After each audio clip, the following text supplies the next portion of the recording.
మన ప్రభువైన యేసుక్రీస్తు పరిశుద్ధ నామములో ఈ పాడ్కాస్ట్ ద్వారా వాక్యం వింటున్న ప్రతి వాడికి నా హృదయపూర్వకమైనటువంటి వందనాలు. దేవుడు మిమ్మల్ని దీవించును గాక. ఇజ్రాయేలీలు వారి యొక్క ప్రయాణాన్ని మనం చూసినట్లయితే వారు ఐగుప్తు నుంచి కానానుకు వెళ్ళడానికి కేవలం 40 దినముల ఎంత ప్రయాణం మట్టుకే. కానీ ప్రభువు వారిని ఆ మార్గము గుండా నడిపించక ఎర్ర సముద్రం వైపు అరణ్య మార్గంలో వారిని నడిపించాడు. ఇంకా మనం చూస్తాం, వారు ప్రయాణం చేసినప్పుడు 40 సంవత్సరాలు పట్టిద్ది అన్న సంగతి వారికి కూడా తెలియదు, లేదా 40 రోజుల్లో వెళ్ళొచ్చు అన్న సంగతి వారికి కూడా తెలియదు, లేదా ఇంకా ఎక్కువ పట్టొచ్చు అన్న సంగతి వారు ఎరుగనేలేరు. కానీ ప్రభు వారి కొరకు ఒక సమయాన్ని నిర్దిష్టించి నియమించి ఉంచాడు. 40 దినముల ప్రయాణం మీరు 40 సంవత్సరములు జరిగించవలసిన వారుగా ఉన్నారు. ఈ సన్నివేశం అంతట్లో మనం గుర్తిస్తాం, ఇజ్రాయేలీల యొక్క స్వాతంత్ర్యము అనేది, ఇజ్రాయేలీల యొక్క ఆశీర్వాదము అనేది 40 సంవత్సరాల వరకు నిలిచి ఉన్నది అన్న సంగతి.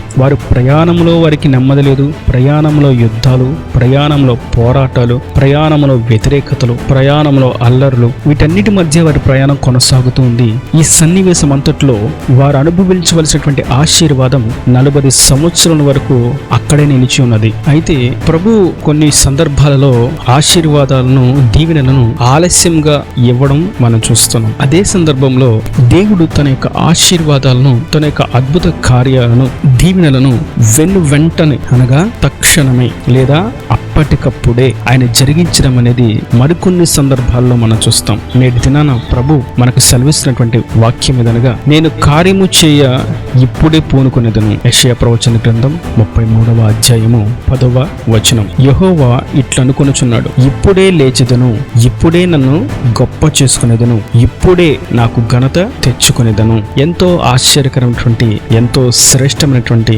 వాక్యం. ప్రభు తనంతట తానే అంటున్నారు, నేను ఇప్పుడే లేచెదను, ఇప్పుడే నన్ను నేను గొప్ప చేసుకునేదను, ఇప్పుడే నాకు ఘనత తెచ్చుకునేదను. ఎవరి ద్వారా ఆయన ఘనతను తెచ్చుకుంటాడు?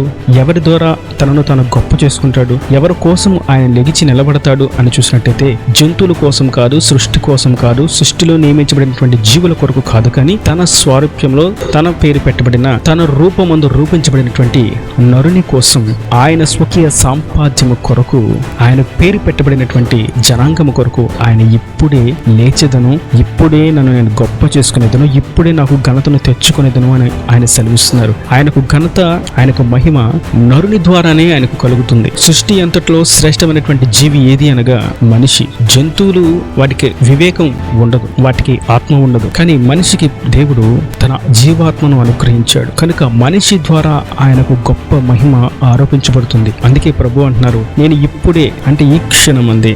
దాని యొక్క భావాన్ని మనం చూడాలంటే క్రొత్త నిబంధనలో కొన్ని ఆశ్చర్యకరమైనటువంటి విషయాలు ఉన్నాయి. మత్తయి సువార్త 8వ అధ్యాయం 3వ వచనంలో మనం చూస్తాం, ఒక కుష్టివాడు ఆయన ఎద్దుకు వచ్చి, నీకు ఇష్టమైతే నన్ను శుద్ధునిగా చేయమని అడిగాడు. అప్పుడు ప్రభు అన్నారు, నాకు ఇష్టమే, నీవు శుద్ధుడవు కమ్ము అన్నాడు. అక్కడ రాయబడినటువంటి మాట, వాడు తక్షణమే శుద్ధుడయ్యను అని. అనగా దేవుడు నేను ఇప్పుడే చేస్తాను, ఈ క్షణమే చేస్తాను, నేను కార్యము చేయ పూనుకుని ఉన్నాను అని చెప్పిన ప్రభు రేపురా, ఎల్లుండిరా, వచ్చే నెల చేస్తాను, వచ్చే సంవత్సరం చేస్తాను అని ఆయన సెలవివ్వట్లేదు. తక్షణమే, ఇప్పుడే విశ్వాసముతో నా కొరకు బంధించబడినట్లుగా దుఃఖ స్రావంలో మునిగిపోయి దిక్కు తోచని స్థితిలో ఆందోళనతో, భయాలతో ఏ దిక్కు నుండి సహాయం వచ్చింది అని ఎదురు చూస్తూ ప్రభువు వైపు కనులెత్తి చూస్తూ ఉండగా తక్షణమే, ఇప్పుడే ఆయన కార్యమును జరిగించబోతున్నాడు. మార్కు సువార్తలో కూడా మనం చూస్తాం, 2వ అధ్యాయంలో పక్షవాయు పట్టినటువంటి వ్యక్తిని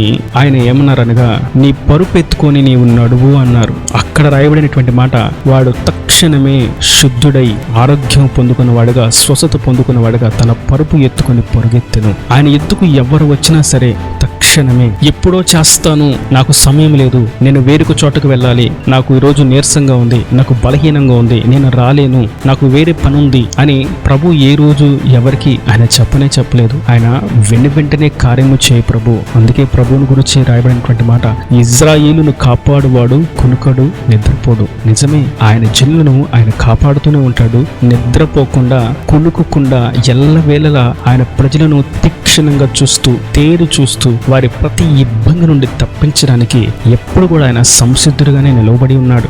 తక్షణమే గుడ్డివాడు వస్తే అతని నేత్రములను ముట్టి చూడుము అన్నాడు. అతనికి ఆ క్షణమందే తక్షణమే అప్పటికప్పుడే నేత్రాలు కలిగిన బలహీనమైనటువంటి పాదాలు కలిగినటువంటి వ్యక్తిని ఆయన ముట్టగానే అప్పటికప్పుడే పాదములలో సత్తువ అతనికి కలిగింది. చనిపోయినటువంటి కుమారుడు యొక్క పాడిను ఆయన ముట్టగానే నాయిన్ అనేటువంటి ఊర్లో ఆ చనిపోయిన కుమారుడు తక్షణమే బ్రతికాడు, సజీవులుగా లేచి నిలబడ్డాడు. దేవుడు కొన్ని సందర్భాల్లో ఒక సమయాన్ని నిర్ణయించి ఉంచుతాడు, కానీ మరికొన్ని సందర్భాల్లో తక్షణమే ఆయనకు జరిగిస్తాడు. లాజరును మృతులలో నుండి లేపడానికి ఆయన 3 దినములు తాలాడు, నిలిచి ఉన్నాడు, వేచి ఉన్నాడు. 4వ దినమందు సమాధిలో ఉన్నటువంటి లాజరుని ఆయన పేరు పెట్టి పిలిచి సజీవునిగా మరలా జనులలో నిలిపాడు. దాని అర్థం ప్రతి ఒక్క ఆలస్యానికి వెనుక ఒక ఆశ్చర్యం ఉన్నది. ఇజ్రాయేలీలు 40 దినములు వారి ప్రయాణంలో వారి యుద్ధ వీరులుగా మార్చబడ్డారు. వారు అవిధేయతను బట్టి కూలినప్పటికీ వారు ఆ యొక్క యాత్రలో ఎన్నో అనుభవాలు నేర్చుకున్నారు.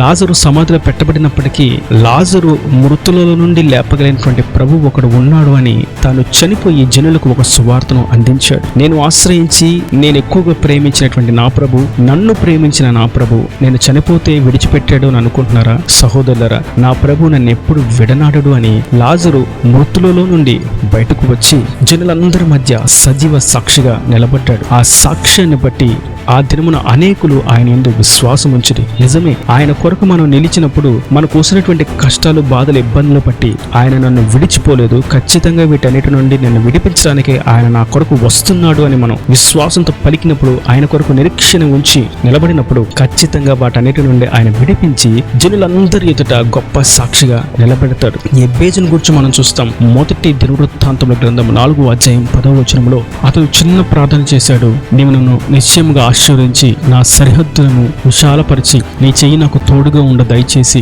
నాకు కీడు రాకుండా దానిలో నుండి నన్ను తప్పించుము అని ప్రార్థింపగా దేవుడు అతడు మనమే చేసిన దానిని అతనికి దయచేసెను.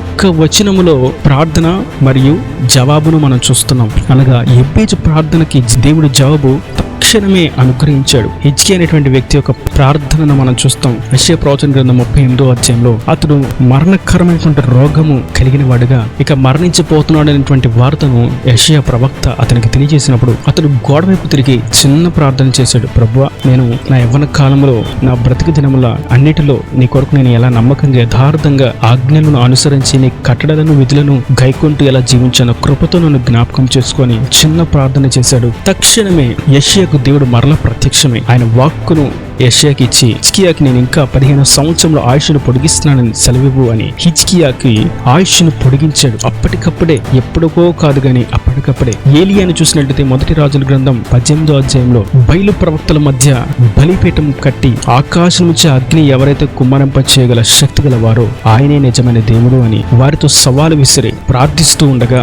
ఏలియా ప్రార్థిస్తూ ఉన్నాడు. అక్కడ రాయబడినటువంటి మాట, అతడు ఇంకనూ ఇలాగూ ప్రార్థన చేయుచూ ఉండగానే ఆకాశం నుండి అగ్ని దిగి వచ్చి బలిపీఠమును బలిని కాల్చివేసెను అని మనం చూస్తాం. కనుక నా ప్రియ సహోదరులారా, ప్రభు మన జీవితంలో తక్షణమే కార్యము చేయ శక్తి గలవాడు. అప్పటికప్పుడే ఏదైనా ఆయన చేయగలడు. ఉన్నది లేనట్టుగాను, లేనిది ఉన్నట్లుగాను ఆయన చేయగలడు. ఒకవేళ ఆలస్యమైనది కదా అని ఆయన శక్తిహీనుడు, ఆయన బలము తగ్గిపోయింది అని అనుకోవడం ఎంతో బుద్ధిహీనత, అజ్ఞానం. అయితే నేటి దినాన ప్రభు అంటున్నారు, నేను ఇప్పుడే లేచుదను, నేను ఇప్పుడే నన్ను గొప్ప చేసుకునేదను, నా నామానికి మహిమను తెచ్చుకునేదను అని సెలవిచ్చిన ప్రభు తక్షణమే కార్యము చేయడానికి, ఇప్పుడే విడిపించడానికి, బంధకాల్లో ఉన్న వారిని విడిపించి స్వతంత్రులుగా చేయడానికి, బానిసత్వపు బ్రతుకుల్లో ఉన్న వారికి స్వేచ్ఛను అనుగ్రహించడానికి, పాపంతో కట్టబడిన వారికి వారి కాడికట్లను తెంపి విమోచించడానికి, విడిపించడానికి, పాప విమోచన కలుగు చేసి నిత్యరాజ్యానికి వారసులుగా మార్చడానికి, తన జీవ మార్గములకు వారు నడిపించడానికి ఆయన ఇప్పుడే లేచి ఇప్పుడే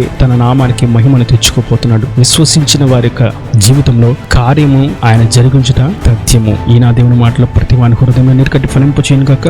ఆమేన్. God bless you. తలలోంచి కన్నులు మూసటితే మీ కొరకు చిన్న ప్రార్థన. ప్రేమ స్వరూపీకరణ కటాక్షంగా తండ్రి, నా ప్రభు వాక్యం అన్న ప్రతి ఒక్క బిడ్డను మీరు కృపతో జ్ఞాపకం చేసుకుని ఉండాలని దీవించండి. నేను ఇప్పుడే లేచేదను, ఇప్పుడే నేను గొప్ప చేసుకునేదను, ఇప్పుడే నా నామానికి మహిమను తెచ్చుకునేదను అని మీరు సెలవుచి తక్షణమే కార్యము జరిగించినటువంటి క్రియలను ఎంతో తేటగా మీరు తెలియజేశారు. ఆలస్యం వెనుక అద్భుతములు ఉంటాయి, అయినప్పటికీ ఆలస్యం వెనుక అద్భుతములు చేస్తానని కొన్ని సందర్భాల్లో ఆ క్షణమే తక్షణమే అప్పటికప్పుడే మీరు జరిగించిన కార్యాలు మాకు వివరిస్తూ నేడు ఒక ప్రత్యేకమైనటువంటి కార్యాన్ని జరిగించడానికి మీరు పూనుకొని ఉన్నారని, మీరు నిలబడి ఉన్నారని, మీరు వస్తున్నారని మీరు సెలవిచ్చారు. నీ కార్యాలను నూరంతగా సఫలపరచండి. నీ సన్నిధిలో ప్రతి ఒక్క బిడ్డని సాక్షిగా నిలబెట్టండి. విశ్వాసంలో పురుకొల్పండి. నిరీక్షణలో ఉజ్జింపచేసి ప్రతి అవసరం అక్కర్ను నీ మహిమలో తీర్చి రాకడ రాజ్యాన్ని సిద్ధపరచమని యేసు పరిశుద్ధ నామమున ప్రార్థించి పెట్టుకుంటున్నాను తండ్రి. ఆమేన్. ఆమేన్.